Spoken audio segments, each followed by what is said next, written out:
आपने भी बहुत बार सुना होगा, महाभारत का एक प्रसंग है जिसमें अर्जुन अपनी गर्भवती पत्नी सुभद्रा को चक्रव्यूह भेदने की कला के बारे में बताते हैं और मां के गर्भ में पल रहे अभिमन्यु अपने पिता अर्जुन की बातें सुनकर चक्रव्यूह भेदने की कला को सीख जाते हैं।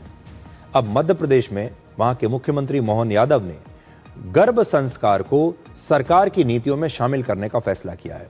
मध्य प्रदेश के सरकारी अस्पतालों में अब गर्भ संस्कार कक्ष बनाया जाएगा अलग से, जहां पर गर्भवती महिलाओं को मेडिकल मदद के साथ साथ मानसिक और सांस्कृतिक सहायता दी जाएगी, संस्कारों की सहायता दी जाएगी।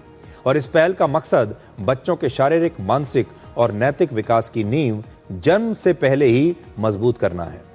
भारत की संस्कृति में गर्भ संस्कार को बहुत अहम माना जाता है और ऐसी मान्यता है कि गर्भ में पल रहे शिशु पर मां के विचारों, भावनाओं, खान-पान और वातावरण का बड़ा गहरा प्रभाव पड़ता है।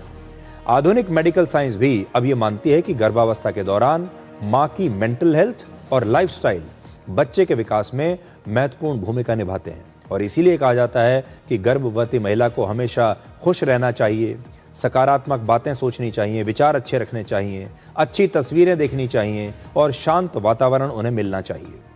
मध्य प्रदेश के मुख्यमंत्री मोहन यादव ने कहा कि भारत के गर्भ संस्कार को अब पूरी दुनिया समझ रही है।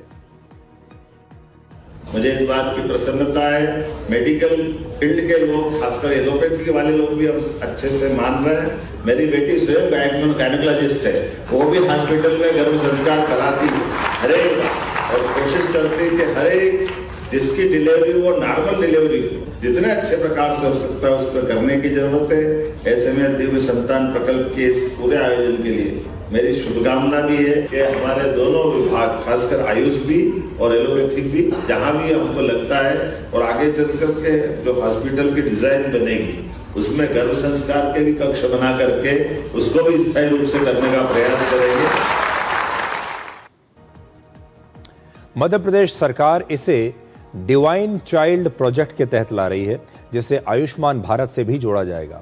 और वर्ष 2024 में सिंगापुर के नेचर मेंटल हेल्थ ने एक स्टडी प्रकाशित की थी जिसमें कहा गया था कि गर्भावस्था के दौरान मां की सकारात्मक मानसिक स्थिति का असर बच्चों के मस्तिष्क के विकास पर वर्षों बाद तक दिखाई देता है।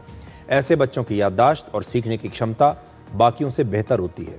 इसके अलावा वो भावनाओं को संभालने, समझदारी से सोचने और खुद पर नियंत्रण रखने में सक्षम होते हैं।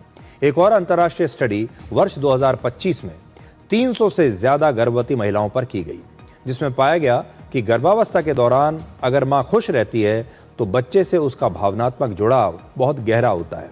अगर गर्भावस्था के दौरान महिला मानसिक रूप से संतुलित रहती है तो बच्चे में सकारात्मक सोच विकसित होती है।